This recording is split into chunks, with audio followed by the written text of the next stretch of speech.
Bien, donc, bonjour à toutes et à tous, chers enseignantes, chers enseignants stagiaires. Donc, heureux de vous revoir dans cette vidéo. On va enchaîner dans le cadre de modules de la didactique professionnelle des mathématiques. Alors, lors des séquences précédentes, on a parlé en gros de quelques réflexions qui concernent la didactique. On a échappé de l'aspect académique des concepts de didactique pour vous inviter à avoir des réflexions pour penser la didactique en gros. Et donc, on a évoqué le concept de la didactique clinique et dire la didactique clinique, ça veut dire c'est l'approche psychanalytique, c'est en quelque sorte une combinaison de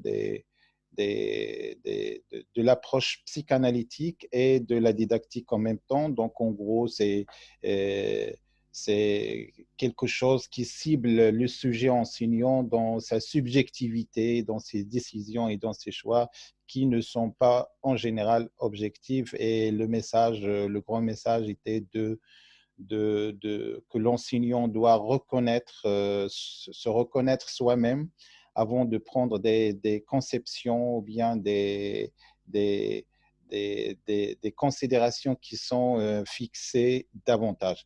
Alors, je vais continuer toujours dans le même cadre et cette fois-ci, je vais parler des objectifs de la didactique professionnelle et je vais évoquer l'aspect, disons, académique de la chose. Alors, la didactique, c'est une discipline, la didactique d'une discipline et la science qui est étudiée pour un domaine particulier. En ce qui nous concerne, ce sont les mathématiques. Donc, je vais dire la définition et puis je vais attaquer point par point les grands mots-clés de la pédagogie pour les expliciter vis-à-vis à ce concept de la didactique professionnelle. Alors, je cite la didactique d'une discipline et la science qui est étudiée pour un domaine particulier. En ce qui nous concerne, ce sont bien évidemment les mathématiques. Les phénomènes d'enseignement, les conditions de la transmission de la culture propre à une institution et les conditions de l'acquisition de connaissances par apprenant. Alors, elle étudie les phénomènes d'enseignement, ça veut dire que euh, présenter un enseignement, ça va générer bien sûr des phénomènes de, par exemple, comment quel est le contenu à dispenser et comment on va le dispenser. Donc, c'est la question de la planification. Et quel est le public ciblé qui va recevoir ces messages de savoir. Et vous savez, en tant que moi, que le public cible est important parce que enseigner à des enfants, c'est pas la même chose que pour les enseignants, pour les adolescents. Et on peut également parler des conditions de transmission, c'est-à-dire les conditions de transmission, parce qu'on ne peut pas vraiment passer au hasard, sans planning, sans planification, à faire de la transmission. Donc, il devrait y avoir en quelque sorte des chartes ou bien un contrat didactique, que vous appelez contrat didactique, entre sur lequel chacune des parties sait bien ses engagements et sa collaboration pour réussir la transmission de messages. Et puis de la culture propre à une institution, parce que dire culture, ça veut dire il y a le domaine technique, par exemple, c'est pas le domaine de formation basique, c'est pas le domaine de formation générale. Donc, il y a chaque discipline ou bien chaque institution ou bien établissement a ses propres compétences. Par exemple, dans le domaine technique, on s'intéresse à avoir des savoirs, un savoir-être et puis un savoir-faire. Et dans d'autres, on se contente vraiment de savoir et bien d'autres de savoir et de savoir-faire. Hein. C'est pas la même chose. Et également les conditions de l'acquisition de la connaissance par un apprenant. Alors dire conditions d'acquisition, donc ici, si vous voulez, on parle d'un niveau final ou bien d'un stade un peu ultérieur de l'enseignement, c'est-à-dire voilà un message, mais la question est-ce que en changeant l'angle de vue, est-ce que l'apprenant a bien assimilé bien votre message en tant qu'enseignant, ou bien est-ce qu'il y a une distance entre ce que vous avez dispensé et ce qui est réellement transmis.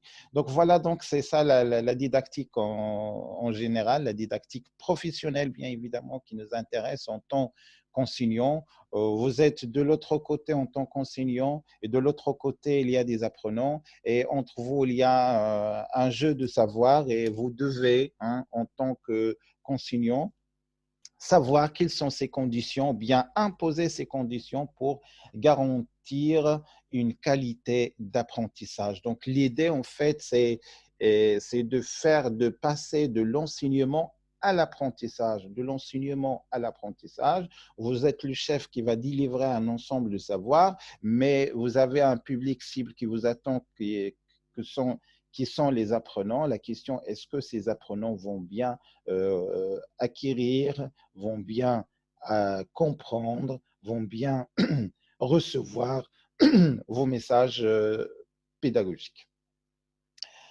Alors, l'objectif de la didactique professionnelle, c'est, je cite, c'est délimiter la nature de savoir en jeu, délimiter la nature de savoir. Vous avez peut-être déjà entendu parler de statut objet d'un concept mathématique et le statut outil. Alors, pour nous, on vit en tant qu'enseignant dans cette dialectique, c'est-à-dire il faut être conscient d'abord qu'on ne demande pas dans un niveau scolaire aux élèves de produire un savoir mathématique. Ce n'est pas la même chose dans un cadre de recherche pour le cycle supérieur. Il y en a même qui proposent, il y en a des chercheurs qui disent ou bien qui préfèrent utiliser l'expression méthode mathématique au lieu des mathématiques. Alors, c'est ce qu'on fait en général. On ne travaille pas sur l'objet, mais sur l'outil mathématique. C'est-à-dire, en fin de compte, votre objectif, c'est de donner aux élèves des outils mathématiques qui leur permettront de réussir des situations. Donc, on n'attend pas de l'élève à ce qu'il nous donne un savoir sur sa posture de statut. C'est ça donc délimiter la nature de savoir, c'est-à-dire il y a un savoir savant, mais avec la conversion didactique que j'ai, je peux transmettre ou bien donner un statut d'outil à ce savoir à l'apprenant pour qu'il puisse l'utiliser dans diverses situations et à la rigueur utiliser dans d'autres disciplines. Donc, l'objet également, c'est de délimiter les relations entre le savoir, le professeur et les élèves. Alors, pour ce point, vous savez, on a déjà parlé dans un moment de l'évaluation que le sujet enseignant entretient une relation privée avec le savoir. Et donc, cette relation, il faut qu'elle soit claire entre l'enseignant et l'élève. Je suis un enseignant, bah, il n'y a pas de particularité, il n'y a pas de subjectivité. Je dois veiller à transmettre ou bien à faire passer le message en toute objectivité. Ce n'est pas facile, mais il faut vraiment, dans un cadre des sciences exactes, comme les mathématiques, il faut bien évidemment donner des messages de savoir mathématique sans vraiment subjectiver l'opération. Et puis, c'est-à-dire entre le professeur et les élèves, donc les élèves en gros, ça veut dire il y a pas un savoir destiné à un élève, le message est destiné à l'ensemble des élèves par le professeur. Et donc, c'est ça notre profession, c'est en fait c'est de faire circuler la culture des savoirs mathématiques dans une classe qui réunit en même temps le professeur et l'enseignant, et les messages qui circulent, ce sont les messages du savoir. C'est ça la didactique, parce qu'il s'intéresse plutôt à l'encontre de la pédagogie, à ce que ce message, cette culture de l'activité mathématique, de la pensée mathématique, je dirais, je souligne la pensée mathématique dans une classe. Et donc, on a tout ce qu'il faut, un milieu qui rassemble en même temps ces trois points, le savoir, le professeur et les élèves. Et entre ces trois pôles circulent en quelque sorte les enjeux de la didactique. Dans un troisième plan, l'objectif de la didactique professionnelle est de gérer l'évolution de ces savoirs au cours de l'enseignement. C'est ce qu'on a touché pour la deuxième ligne, c'est gérer l'évolution parce que, attention, parfois il y a des élèves qui posent des questions sur un objet mathématique, mais l'enseignant doit veiller à ne pas dépasser un cadre parce que ce concept ou bien cet objet mathématique, vous savez qu'il va avoir un enchaînement suivant le niveau, suivant le cycle, suivant l'année et donc suivant même le cheminement dans un même programme. Par exemple, je ne peux pas parler de la continuité d'une fonction à un niveau donné, mais je peux garder ceci pour une année ultérieure. Et donc, il faut bien, sur ce point, vraiment appliquer ou bien voir les orientations pédagogiques qui nous obligent, par exemple, dans certains moments, de respecter certaines consignes, par exemple l'utilisation des tables de vérité pour le chapitre de la logique pour la première année scientifique. Il ne faut pas vraiment faire beaucoup de situations qui touchent à ces tables de vérité, ou bien dans le chapitre de la dérivation, il ne faut pas trop utiliser la définition de la dérivabilité et même dans la limite, il ne faut pas utiliser la définition formelle de la limite. Donc, il faut bien gérer cette évolution. Et dans ce point-là, l'enseignant devrait avoir une idée globale sur les unités de programme afin de ne pas dépasser ce qu'il ne peut pas dépasser pour un concept mathématique donné. Je passerai alors pour dire que la didactique articule trois familles de variables. Il y a les variables relatives à la discipline scolaire, et je souligne la discipline scolaire, c'est-à-dire on va faire des pensées dans un cadre scolaire et ce n'est pas la même chose que dans un cadre universitaire. Et puis la deuxième variable, ce sont les variables relatives à l'apprenant.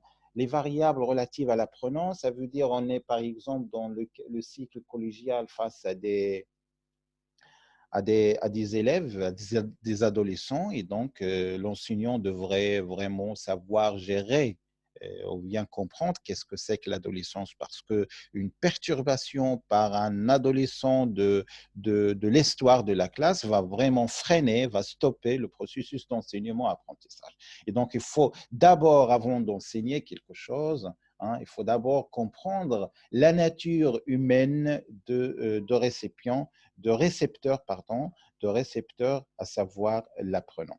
Et puis, il y a les variables, celles relatives à l'enseignant, et c'était ça l'objectif de la didactique clinique, c'est-à-dire on a zoomé un peu particulier sur l'enseignant lui-même. On aimerait bien, en quelque sorte, avoir un enseignant modèle, et puis qui va délivrer avec le minimum de subjectivité et qui va prendre des décisions, disons, plus ou moins subjectives dans le cadre de sa mission, parce que ces décisions sont aussi très, très importantes pour guider, pour piloter le groupe de la classe. Alors, ces variables, bien évidemment, sont articulées entre elles par de multiples processus. Et donc, c'est ça la didactique. Il essaye de vraiment ni de favoriser une méthode par une autre, mais de voir là où on est censé d'utiliser une méthode par rapport à l'autre. Donc, il n'y a pas vraiment un enchaînement linéaire, un processus linéaire. Donc, il faut décider au moment opportun et que cette décision devrait être avec moins de subjectivité ou bien avec un ressort qui est didactique, qui va avoir des retombées positives sur l'opération de l'apprentissage et de sa qualité notamment. Donc, la didactique, en gros professionnelle, permet d'apporter des éléments de réponse à deux questions. Alors, c'est ça le plus important pour cette première série de remarques concernant la didactique professionnelle, c'est que comment forme-t-on aux compétences? Comment forme-t-on aux compétences? Telle est donc la première question. Et la deuxième question, comment les évaluer? Alors, pour la deuxième question, comment les évaluer? Ça, c'est une question vraiment très complexe parce que ça fait l'objet même du deuxième module de l'évaluation des apprentissages mathématiques que je vais participer avec vous et on va laisser la réponse à cette question ou bien la dissertation de cette question dans le cadre de module de l'évaluation et je vais parler un peu de la première question, comment forme-t-on aux compétences? Alors, comment forme-t-on aux compétences? Un des finalités, disons, de la didactique, parce qu'il faut d'abord comprendre qu'est-ce que c'est qu'une compétence, qu'est-ce que c'est qu'une habilité, donc, et qu'est-ce que c'est qu'une faculté hein, d'une compétence, par exemple mathématique. Quand on sait d'abord la définition de la chose, on peut prendre des décisions dans des moments qui nécessitent vraiment de prendre une décision d'enseignement. J'explique. Par exemple, on est, vous avez un, un horaire ou bien un volume horaire à ne pas dépasser pour un chapitre donné. Et donc, vous voyez que pratiquement, ce n'est pas possible, par exemple, de dispenser ou bien de finir le chapitre de la logique en 6 heures.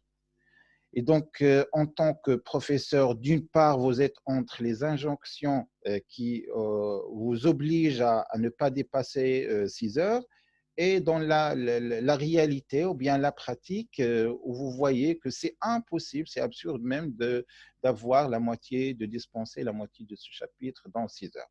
Alors, qu'est-ce que vous allez faire? La décision vous revient, mais il faut penser en termes de compétences. C'est-à-dire, certainement, le chapitre est composé des points, de divers points, mais si vous ciblez les compétences, vous allez minimiser hein, les habilités ou bien les capacités, c'est ça le mot, vous allez minimiser les capacités, ou bien vous allez zoomer, ou bien vous allez donner de poids à des capacités qui vous paraissent plus importantes pour ces compétences. Par exemple, pour le chapitre des limites, bah, ce n'est pas vraiment important de passer assez de temps dans la définition formelle de la limite. Ça va vous prendre beaucoup de temps et ça va ouvrir des fenêtres vraiment pour les élèves de poser des questions, ce qui va gêner vraiment votre enseignement et ça va vous pousser à prendre un peu plus de temps. Donc, c'est ça en gros. Donc, je passerai à un autre point qui concerne la réalisation des apprentissages après cette rubrique qui concerne les objectifs de la didactique professionnelle et je récapitule l'un ou bien la didactique professionnelle permet d'apporter des éléments de réponse à ces deux questions, comment forme-t-on aux compétences et comment les évaluer. Pour la deuxième question, on va voir ça un peu plus tard, mais pour la première question concernant la formation aux compétences, c'est ça donc l'objectif de la didactique professionnelle. Et le message, il faut toujours penser en termes de compétences. Il faut toujours penser en termes de compétences. Vous avez une situation, vous allez souligner la compétence et vous allez se débrouiller, disons, se faire un planning, planifier et gérer de façon à aboutir à cette compétence. C'est ça le plus important. Et donc, pour la réalisation des apprentissages, maintenant, on approche un peu plus envers l'apprenant pour voir les conditions de la réalisation des apprentissages. Parce que vous pouvez enseigner, dispenser un cours, mais la question qui se pose, est-ce que vous avez, est-ce que vos apprentissages, vos connaissances, vos savoirs, ils ont atteint le but qui est l'apprenant. Alors, il faut savoir que l'élève est un apprenant au centre de trois aspects principaux. Donc, on va de le côté de l'apprenant pour voir qu'est-ce qui se passe vis-à-vis des savoirs. Alors, il y a d'abord l'aspect cognitif. Je répète que l'apprenant, elle est au centre de trois aspects principaux, à savoir l'aspect cognitif qu'il traite de l'information et des connaissances. L'aspect cognitif, c'est la nature du savoir. Dans notre cadre, les mathématiques disposent bien évidemment d'un aspect cognitif qui nécessite une réflexion au niveau de savoir. Et vous savez en tant que moi que parler arithmétique, c'est pas la même chose que parler géométrie du plan, c'est pas la même chose de parler nombre complexe et ainsi de suite. Chaque domaine vraiment a ses particularités, je dirais entre parenthèses ses difficultés également, donc c'est pas la même chose. Donc on peut bien avoir des élèves qui sont forts dans le domaine de la géométrie, des élèves qui sont forts dans un autre domaine de l'algèbre, et on peut être en consensus qu'il y a des chapitres ou bien des domaines qui vraiment qui forment vraiment des obstacles de l'enseignement en gros en général. Deuxième point, il y a l'aspect émotionnel. Cet aspect émotionnel a une relation directe avec des émotions. Alors oui, parce que dans une classe, on ne se contente pas en général, on n'est pas face à des machines et on n'a pas cette pensée d'ingénieur qu'il faut faire mettre le bouton sur on pour que les choses marchent bien. On est face à des humains. Et face à des humains, donc il faut participer, il faut anticiper, il faut également concevoir cet aspect de l'humain. Et donc l'accompagnement, le sourire, la gestualité, les bonnes manières, le bon comportement, la bonne parole, le respect, tous ces moments d'humanité sont très importants. Il faut avoir vraiment un enseignant, je dirais pas souriant, mais tout le temps, mais quand même, il faut aussi être proche de ses apprenants. Ça aussi, c'est important, avoir des relations d'amitié peut-être, des mots d'encouragement, il faut échapper ou bien s'éloigner des mots d'humiliation en gros. Donc, il y a cet aspect émotionnel qui est également important, c'est-à-dire vous avez peut-être pu entendre que on aime la matière à partir aussi de son professeur. Et pour le troisième point de la réalisation des apprentissages, il y a l'aspect social. L'aspect social, ça c'est important parce que quand on trouve chaque apprenant, il appartient bien sûr à un milieu. Et le milieu, c'est le milieu de la classe qui est composé d'élèves qui ont a priori le même âge que l'apprenant. Et donc, il y a cette rivalité qui peut l'enseignant que peut en profiter de cette rivalité entre les adolescents, ça c'est aussi important, parce que vous voyez par exemple en ces moments de confinement, il y a de diverses tentative d'enseigner à distance, mais vous savez, chaque élève, il est dans son milieu tout seul, loin de l'autre, donc il n'y a pas de rivalité et donc ce n'est pas un facteur motivant pour l'apprentissage. Mais dans une classe présentielle, dans un enseignement présentiel, il y a toujours cet aspect social qui traîne et donc vous pouvez avoir une réponse d'un élément A, une autre réponse d'un élément B, vous pouvez les confronter ou bien les mettre en face à face et ceci vraiment va vous permettre également de travailler sur la qualité de l'apprentissage. Alors, je vais récapituler pour ce point. Pour la réalisation des apprentissages, on a évoqué trois aspects principaux, à savoir l'aspect cognitif et l'aspect émotionnel et l'aspect social de l'apprenant, c'est-à-dire l'apprenant se trouve entouré par ces trois aspects que l'enseignant devrait prendre ça en considération.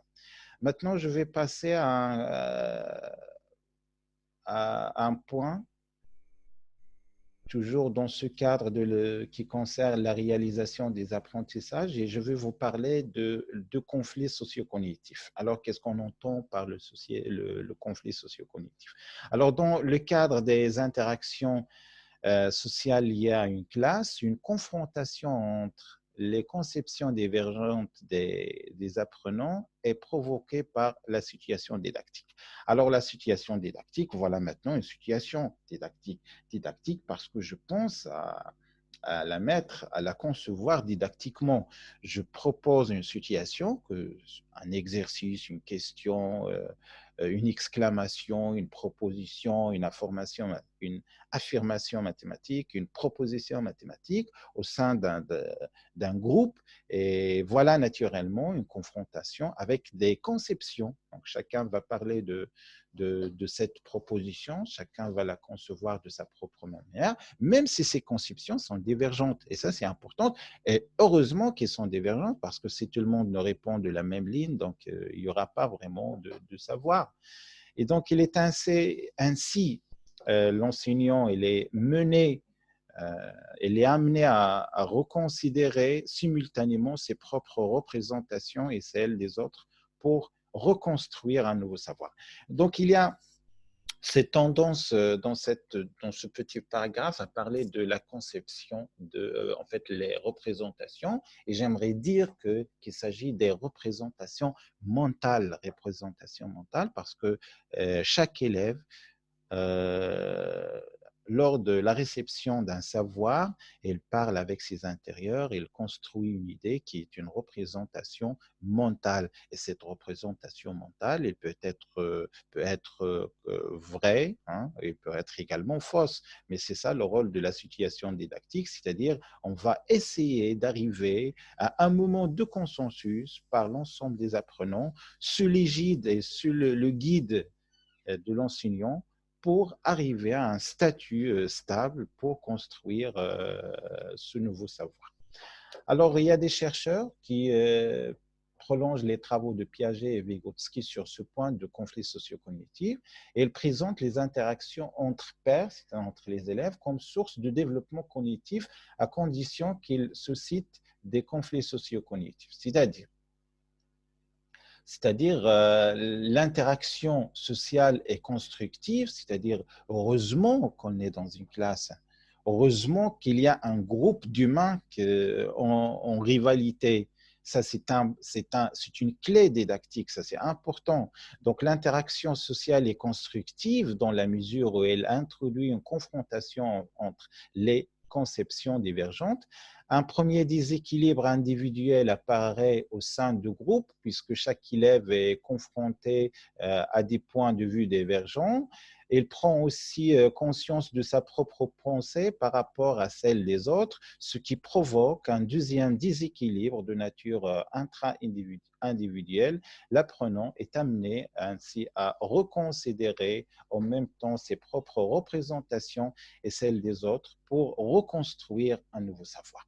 Donc voilà en gros ce qu'on entend par le conflit socio-cognitif. Travailler heureusement dans une classe avec un nombre d'humains, avec un nombre d'élèves, c'est un facteur fondamental pour la construction des savoirs, à savoir en premier temps, il y a une confrontation de chaque élève avec ce nouveau savoir. Et puis, il y a un déséquilibre parce qu'au début, l'apprenant a une idée précoce qui peut être fausse de ce concept ou bien de savoir. Et puis, après cette rivalité, après ces points de vue divergents, elle passe à un moment de déséquilibre pour produire un nouveau savoir en position d'équilibre. Et ça, pour nous, c'est une clé didactique, ce conflit socio-cognitif. Donc, voilà pour ce point. Je passe à la relation pédagogique et je vais finir cette vidéo sur ce point de la relation pédagogique. Alors, selon certains chercheurs, Ce que les élèves mettent en avant dans les apprentissages, c'est qu'ils réalisent dans ce qu'ils retiennent encore plus qu'au collège, c'est avant tout le domaine relationnel. Avant toute connaissance, c'est ce qui semble le plus perdurer, c'est dire si le rôle de celui qui a la tâche de les mener vers ces connaissances est important. Ah oui, donc face à ces jeunes, l'enseignant semble constituer un élément central de ce qui joue à l'école. Pourquoi? Parce qu'il faut avoir un modèle d'enseignant. Si vous n'êtes pas convaincant en tant qu'enseignant, alors la relation pédagogique entre élèves et enseignant n'est pas la bonne, et donc ne pensez pas vraiment avoir accomplir sa mission. Donc le message ici est pour l'enseignant, pour consolider, pour construire sa relation pédagogique avec l'enseignant, peu n'importe, je ne parle pas de domaine social, on peut bien avoir un enseignant académiquement qui est vraiment fort dans son domaine, mais dans la partie de transmission des savoirs, il n'est pas assez convaincant. Et en même temps, on peut avoir un enseignant, entre parenthèses, qui est faible dans son domaine, surtout pour nous les mathématiciens. Tu peux être un professeur, mais tu peux vraiment pas répondre à des questions de mathématiques directes, même pour un niveau élémentaire, ça c'est normal. Mais l'enseignant devrait faire en sorte de garder un bon niveau, une bonne image envers les apprenants. Parce que si cette image elle est cassée, elle est perturbée, on ne va pas attendre vraiment une réussite dans l'opération pédagogique. Alors, le modèle de triangle pédagogique proposé par un chercheur montre bien l'importance de la relation maître-élève dans la réalisation de l'apprentissage, et on va parler de cette relation élève-enseignant dans ces trois pôles et bien évidemment dans le cadre didactique. Alors, dans cette relation tripartite, parce qu'elle est en trois pôles, l'une des composantes relationnelles est obligatoirement favorisée. Alors, je vais vous montrer une image pour mieux comprendre ceci. Alors, voilà donc le schéma. Voilà, partagé. Et c'est ici. Voilà. Donc, voilà la relation pédagogique. Alors, elle est composée de trois pôles. Voilà le savoir et le maître et l'élève. Et entre le maître et le savoir, il y a ce processus d'enseignement, c'est enseigner. Et entre le savoir et l'élève, il y a le processus d'apprentissage, c'est apprendre, le verbe. Et puis, entre le maître et l'élève, il y a le processus de formation. Il y a le processus de formation. Donc, on va passer de ce premier modèle à un deuxième modèle qui incarne la relation pédagogique. Et vous pouvez voir que le processus d'enseignement dans cette deuxième figure, on a fait omettre cette ligne. Pourquoi? Je vais expliquer parce que, regardez, je vais expliquer. Alors, si la relation savoir-professeur est privilégiée, on est dans le processus d'enseignement, c'est l'explication du premier côte de triangle. Si la relation élève-professeur est favorisée, on est dans le processus de formation. Et si la relation élève-savoir, on est dans le processus d'apprentissage. Mais, c'est ça le plus important, c'est que, mais pour ce système, pour que ce système fonctionne, quel que soit le processus privilégié, cela nécessite que le troisième élément fasse le mort, c'est-à-dire l'enseignant doit se retirer, doit se cacher en un moment, et c'est-à-dire qu'il soit mis un peu part de jeu pour que la relation entre les deux autres, c'est-à-dire le savoir et l'élève, puisse se développer convenablement. Donc voilà donc le message de cette relation pédagogique, tout simplement, en quelque sorte, c'est que l'enseignant ne doit pas vraiment donner, être là à côté de l'apprenant pour lui donner des réponses ou bien des indications tout le temps. Donc, on va voir peut-être ça un peu plus tard, c'est ce qu'on appelle les situations adidactiques. Donc, on propose une situation didactique, oui, mais en l'absence de l'enseignant, ils deviennent une situation adidactique. Donc, l'enseignant doit se cacher, fasse le mort, qu'il fait le mort, à un certain moment pour laisser cette confrontation directe entre l'élève et le savoir. Donc voilà en gros pour cette vidéo. J'espère bien que vous avez pu déceler les enjeux que je vous ai proposés. Donc je vais faire une toute petite récapitulation de la chose. Donc on a commencé par les objectifs de la didactique professionnelle et on a parlé, c'est l'une des objectifs, c'est de répondre à la question comment forme-t-on aux compétences, et le message c'était il faut bien se contenter, il faut bien avoir une lecture préalable des compétences à dispenser. Par exemple, vous allez enseigner une nouvelle branche pour la première fois, une nouvelle discipline qui concerne, par exemple, l'économie ou bien euh, euh, une discipline technique ou bien une nouvelle classe dans votre lycée qui est nouvelle et que personne d'autre n'a jamais enseigné ou bien dispensé ces cours, il faut commencer par demander la première question, quelles sont les compétences cherchées par ce cours? Quelles sont les compétences cherchées par ce cours? Et puis travailler sur ces compétences, et à partir de ces compétences, vous pouvez formuler votre cours et votre planification et votre gestion. J'espère que le message est clair parce qu'il y en a des professeurs, en fait des professeurs nouveaux, des nouveaux professeurs qui ont reçu pour la première fois des branches de la formation professionnelle. La formation professionnelle. Donc, ce sont des domaines techniques et en l'absence de livres ou bien de manuels scolaires, ils n'arrivent pas vraiment quoi faire. Donc la question, elle est simple. Une fois qu'il y a un niveau nouveau et que vous ne savez pas quoi faire, il faut se lancer sur les compétences, travailler sur les compétences, et à partir de ces compétences, vous pouvez faire votre planification et votre gestion pour garantir ou pour réussir vos cours. Voilà donc l'objectif de la didactique professionnelle.